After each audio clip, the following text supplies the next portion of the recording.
Dalam kasih Kristus dan salam sehat untuk kita semua. Bertemu kembali dalam Sapaan Gembala GKI bersama saya Febrita Melati, Pendeta GKI Cikarang. Firman Tuhan hari ini diambil dari Roma 14 ayat 7 sampai 9. Sebab tidak ada seorang pun di antara kita yang hidup untuk dirinya sendiri, dan tidak ada seorang pun yang mati untuk dirinya sendiri. Sebab jika kita hidup untuk Tuhan. Dan jika kita mati untuk Tuhan. Jadi baik hidup atau mati kita adalah milik Tuhan. Sebab untuk itulah Kristus telah mati dan hidup kembali, supaya ia menjadi Tuhan, baik atas orang-orang mati maupun atas orang-orang hidup.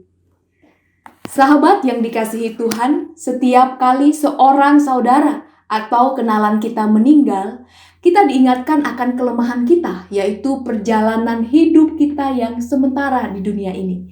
Kalau kehidupan Tuhan adalah kekal, maka kehidupan manusia di dunia hanya sementara. Bila kita melihat di koran-koran tentang pemberitaan mereka yang meninggal, kita akan membaca misalnya Bapak X lahir tahun 1950, strip 2022. Atau di batu nisan Ibu Y tertulis 1970 strip 2022. Garis strip pendek memisahkan tahun kelahiran dan tahun kematian. Perjalanan hidup kita hanya ditandai sebuah garis strip pendek.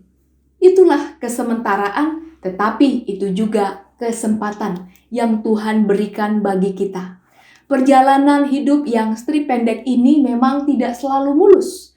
Seperti garis strip itu, ada kalanya duka, ada kalanya suka, ada jatuh, ada bangun. Semuanya itu bersatu dalam garis strip pendek itu.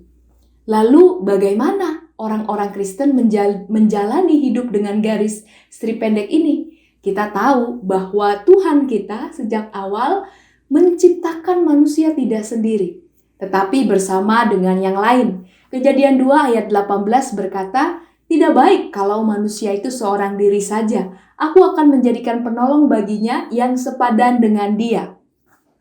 Ketika zaman Adam dan Hawa, memang penolong diberikan untuk menjadi pasangannya, sebab manusia hanya dengan pasangannya ketika itu. Berbeda dengan sekarang, karena manusia sudah semakin banyak. Yang menjadi penolong tidak hanya pasangan kita, bisa teman, bisa saudara, bisa orang tua, atau bisa anak.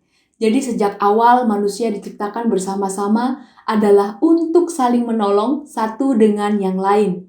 Karena kehidupan diciptakan untuk saling menolong satu dengan yang lain, manusia hidup bukan untuk dirinya sendiri, tetapi ia hidup untuk orang lain juga. Kalau pakai istilah orang Kristen, manusia hidup dalam persekutuan. Seperti inilah yang diungkapkan oleh Rasul Paulus. Sebab tidak ada seorang pun di antara kita yang hidup untuk dirinya sendiri, dan tidak ada seorang pun yang mati untuk dirinya sendiri. Rasul Paulus pun menekankan bahwa kehidupan dan kematian seseorang bukan untuk dirinya sendiri. Secara khusus, kematian kita juga bukan untuk diri kita sendiri. Kematian orang Kristen ada dalam persekutuan.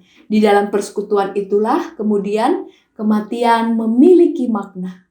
Dalam peristiwa duka cita, kita pernah hadir dan sesungguhnya kita terlibat dalam peristiwa iman bersama dengan keluarga yang sedang berduka.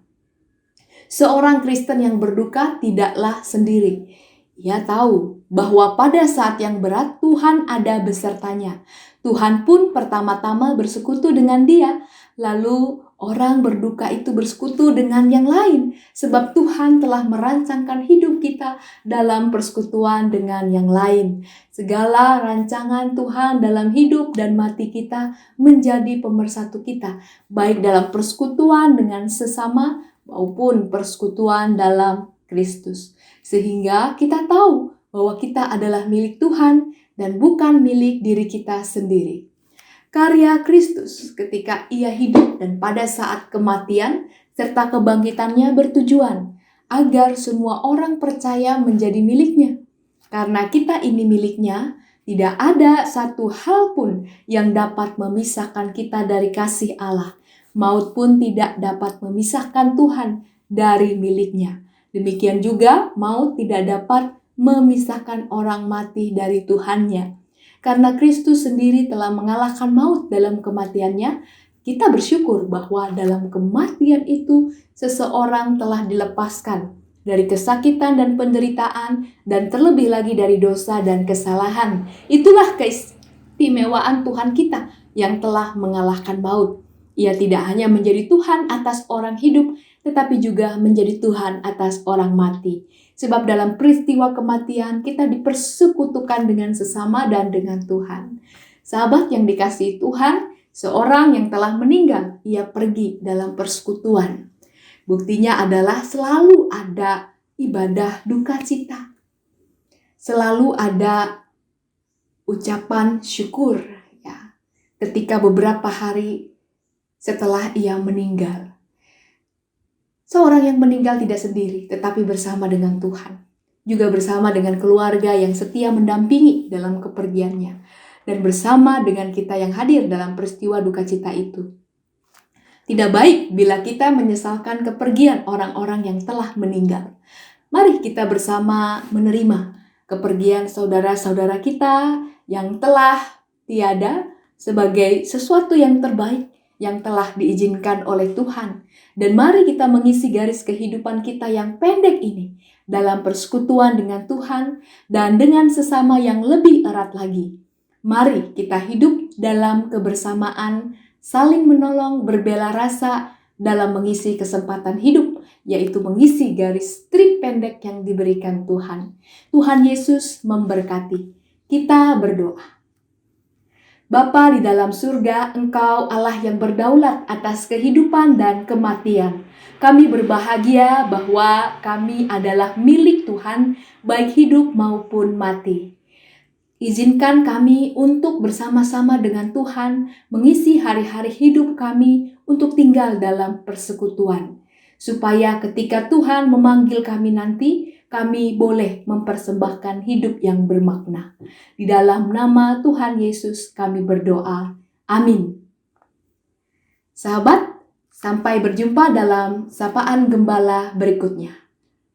Tuhan Yesus memberkati.